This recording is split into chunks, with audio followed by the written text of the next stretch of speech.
નમસ્તે વિદ્યાર્થી મિત્રો, Gujarati medium semester 2 subject Hindi कक्षा 7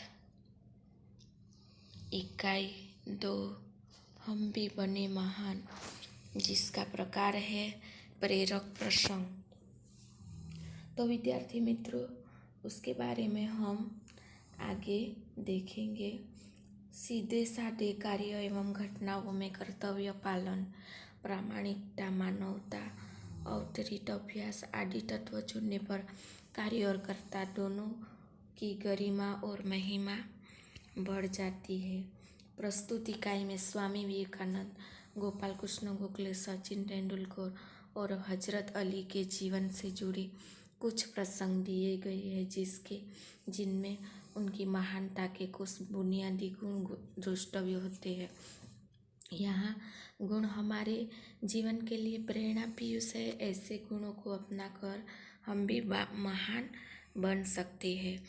तो विद्यार्थी मित्रों, सीधे साधे कार्य एवं घटनाओं, कर्तव्य पालन, प्रामाणिकता, मानवता, अभ्यास आदि तत्व जोड़ने पर कार्य और कर्ता दोनों की गरिमा और महिमा बढ़ जाती है। प्रस्तुत इकाई में स्वामी विवेकानंद, गोपाल कृष्ण गोखले, सचिन तेंदुलकर, हजरत अली के जीवन से जुड़े कुछ ऐसे ही प्रसंग इसमें दिए गए हैं, जिसमें उनकी महानता, बुनियादी गुण हमारे जीवन के लिए प्रेरणा बन गए हैं, प्रेरणा का स्रोत बन गए। ऐसे गुणों को अपनाकर हम भी महान बन सकते हैं, हम भी आगे बढ़ सकते हैं। तो पहला है कर्तव्य। विद्यार्थी मित्रों, आगे हम देखते हैं। मेले में सब खिलौने खेल रहे थे, तब नरेंद्र नामक एक लड़के ने 2 रुपये का एक शिवलिंग खरीदा। अब भी उसके पास एक चवन्नी बची थी। एक लड़के को देते देखकर नरेंद्र उससे पूछा, क्यों रो रहा है?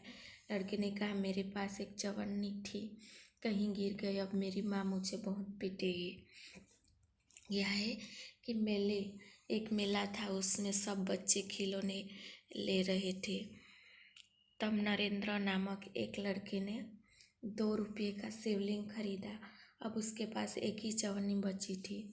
लड़के को रोते देखकर नरेंद्र ने एक लड़के को रोते देखकर नरेंद्र ने पूछा, क्यों रो रहा है? लड़के ने कहा, मेरे पास एक चवन्नी थी, कहीं गिर गई, अब मेरी माँ मुझे बहुत पीटेगी, मेरी माँ मुझे बहुत मारेगी।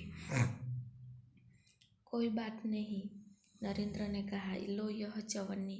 कहकर नरेंद्र अपनी चवन्नी उससे दे दी और आगे बढ़ गया। अभी नरेंद्र कुछ दूर ही गया था कि सामने से एक मोटर आती दिखाई दी। एक छोटा सा बच्चा उस मोटर से बिल्कुल बेखबर चला जा रहा था।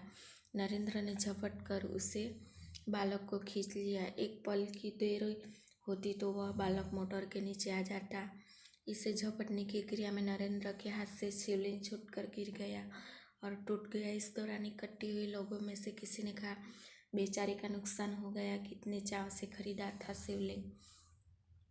यह सुनते नरेंद्र ने कहा, इससे क्या, इस बालक की जान बचाना मेरा पहला कर्तव्य है।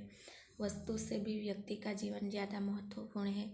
मानवता सबसे ऊपर है। बचपन से ही ऐसे ख्याल रखने वाला नरेंद्र आगे चलकर स्वामी विवेकानंद के नाम से प्रसिद्ध हुआ। विद्यार्थी मित्रों,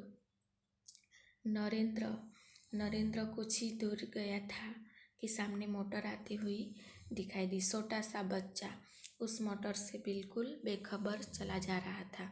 नरेंद्र ने झपट कर उसे खींच लिया, उसे बचा लिया। एक पल की देर होती तो वह बालक मोटर के नीचे आ जाता। झपटने की क्रिया में नरेंद्र के हाथ से जो शिवलिंग मेले में से खरीदा था वह गिर गया और टूट गया। इस दौरान इकट्ठे हुए किसी ने कहा कि इसका बेचारी का नुकसान हो गया, तब कितने चाव से खरीदा था शिवलिंग। तो यह सुनते ही नरेंद्र ने कहा, इससे क्या, यह बालक की जान बचाना ही मेरा सबसे पहला कर्तव्य था, मेरा काम था। वस्तु से भी व्यक्ति का जीवन ज़्यादा महत्वपूर्ण है। मानवता सबसे ऊपर है। बचपन से ही ऐसे ख्यालात रखने वाला नरेंद्र आगे चलकर स्वामी विवेकानंद के नाम से प्रसिद्ध हुआ।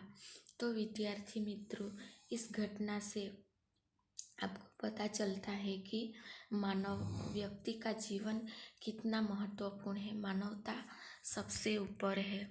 बचपन से ही ऐसे ख्याल रखने वाला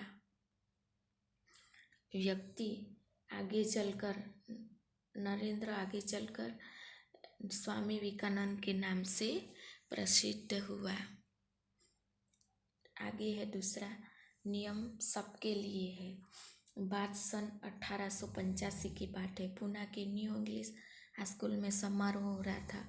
प्रमुख द्वार पर एक स्वयंसेवक नियुक्त था, जिसे यह कर्तव्य भार दिया गया था कि आने वाले अतिथियों के निमंत्रण पत्र देखकर उन्हें सभा स्थल पर यथास्थान बिठा दे। उस समारोह के मुख्य अतिथि के मुख्य न्यायाधीश महावीर गोविंद रानडे जैसे ही वह विद्यालय के द्वार पर पहुंचे, वैसे ही स्वयंसेवक ने उन्हें अंदर जाने से शालीनता पूर्वक रोक दिया और निमंत्रण पत्र की मांग की।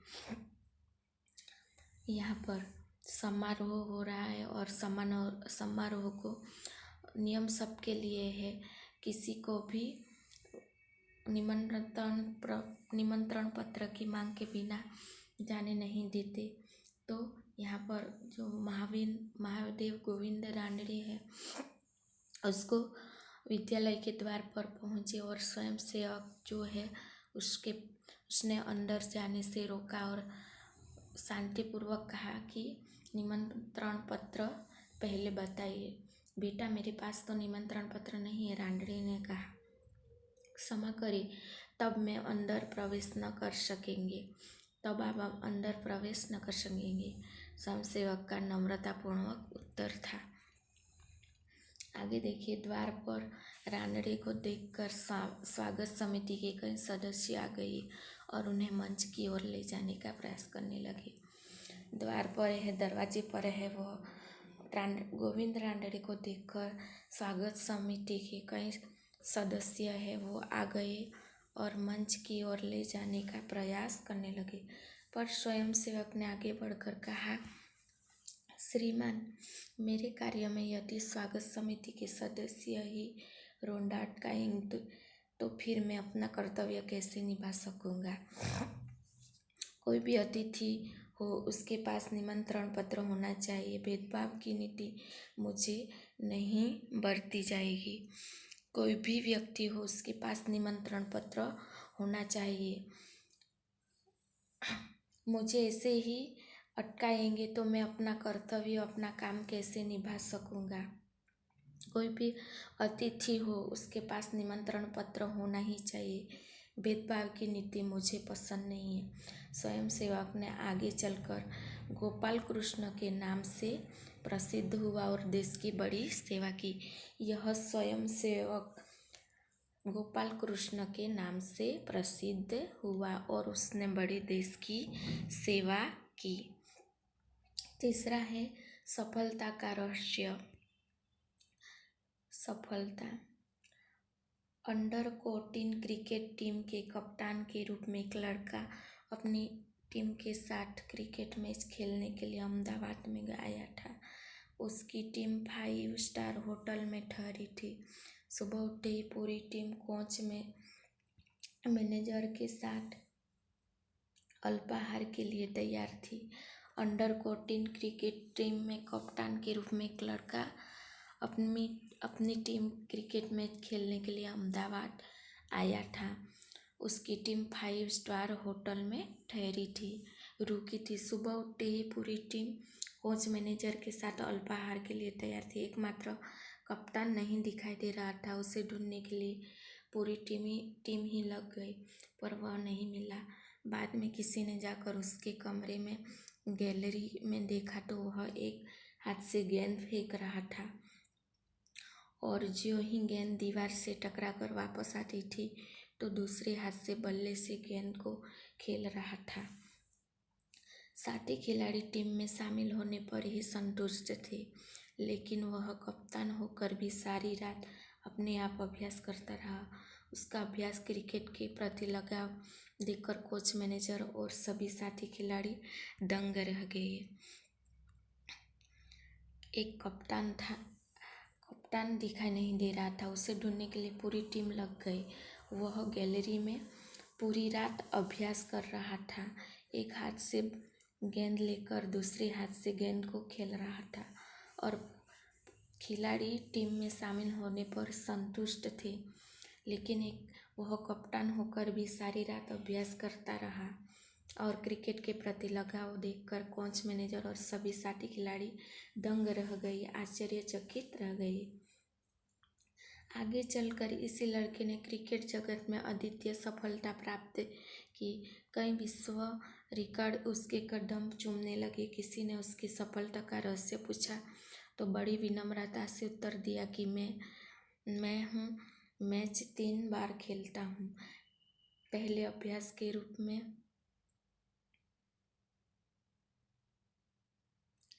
दूसरी बार सचमुच में मैदान में तथा मैच के बाद मूल्यांकन व सुधार आवश्यकता के रूप में। तो जब वह किसी लड़के ने सफलता का रहस्य पूछा तो विनम्रता से उत्तर देता है कि मैं हर मैच 3 बार खेलता हूँ। पहले अभ्यास के रूप में, दूसरी सचमुच मैदान में और तीसरा मूल्यांकन, सुधार व आवश्यकता के रूप में। इस प्रकार यह लड़का उत्तर देता है। यह लड़का कोई और नहीं, क्रिकेट की दुनिया में सफलता के नित नए कीर्तिमान स्थापित करने वाला हमारा सचिन रमेश तेंदुलकर है। सचमुच एकाग्रता, अविरत अभ्यास, कठोर परिश्रम एवं लगन ही सफलता के आधार है। यह लड़का कोई नहीं परंतु दुनिया में सफलता प्राप्त करने वाला सचिन रमेश तेंदुलकर है। और एकाग्रता, अविरत अभ्यास, कठोर परिश्रम एवं लगन ही सफलता के आधार है। दूसरा है प्रामाणिकता। एक दिन हजरत अली के राज के खजाने की जांच करने गए। काम करते करते अंधेरा हो गया, मोमबत्ती जलाई गई। थोड़ी देर बाद सरदार अपने निजी काम के लिए उनके पास गए। हजरत अली ने उन्हें बैठने के लिए कहा। हिसाब की जांच पड़ताल पूरी हुई। हजरत ने मोमबत्ती बुझा दी और मेज के खाने में दूसरी मोमबत्ती निकाल कर जला दी। एक दिन हजरत अली राजा की जांच करने गए। काम करते करते अंधेरा हो गया था, मोमबत्ती जलाई गई। थोड़ी देर बाद सरदार अपने निजी काम के लिए उसके पास गए। सरदार अली ने उन्हें बैठने के लिए कहा। हिसाब की जांच पड़ताल पूरी हुई। हजरत ने मोमबत्ती बुझा दी और मेज के खाने में दूसरी मोमबत्ती निकालकर जला दी। सरदारों को यह देखकर बड़ा आश्चर्य हुआ। हजरत अली ने एक मोमबत्ती बुझाकर दूसरी क्यों जलाई, यह सरदार न समझ सके। एक सरदार ने बड़ी नम्रता से हजरत अली से पूछा। हजरत अली बोले, भाई, अब तक राजकाज का काम करता था इसलिए राज की मोमबत्ती जला रखी थी। अब निजी काम शुरू हुआ है इसलिए मैं अपनी मोमबत्ती जला ली, नहीं तो मैं चोर या हरामखोर कहलाता। हर आदमी को चोरी और हरामखोरी से बचकर चलना चाहिए, चाहे वह अमीर हो या फकीर। इस बात पर देखने में तो यह बात बहुत छोटी सी लगती है पर बड़े महत्व की। अब हम आज़ाद हो गए हैं। राज का काम तब भी अच्छी तरह से चल सकता है जब लोगों में इस तरह प्रामाणिकता हो। हमारे पुरखों ने कहा है, महागुरुध कस्यचित् धनम, किसी के धन माल की लालसा मत करो। यह मनुष्य के लिए सबसे बड़ी सीख है। विद्यार्थी मित्रों, यहाँ पर यह पाठ समझ में आया होगा। यह शब्दार्थ है, इसको आप लोगों को अच्छी तरह से शब्दों के अर्थ को समझना है। अभ्यास के प्रश्न 3 हैं। इसके पाठ पीछे 3 हैं तो 6 हुए। वो वह आपको हिंदी की कॉपी में लिखना है। 6 प्रश्न आपको हिंदी की कॉपी में लिखना है। इसके बाद 5वां प्रश्न विराम परिच्छेद को में उचित विराम चिन्ह लगाकर आपको लिखना है। स्वाध्याय के प्रश्न है वो 2 है। उसके बाद ये पीछे 3, 4, 5, 6, 7, 8 प्रश्न है, वो भी आपको हिंदी की कॉपी में लिखना है। प्रश्न 2 में प्रश्न 4 में उचित विकल्प के सामने ये चिन्ह लगाना है। ये भी आपको हिंदी की कॉपी में लिखना है। प्रश्न 4 में कोष्टक में से शब्दों को चुनकर समानार्थी शब्दों की जोड़ बनाकर आपको शब्दों का वाक्य प्रयोग करना है। बस इतना गृह कार्य आपको हिंदी की कॉपी में लिखना है।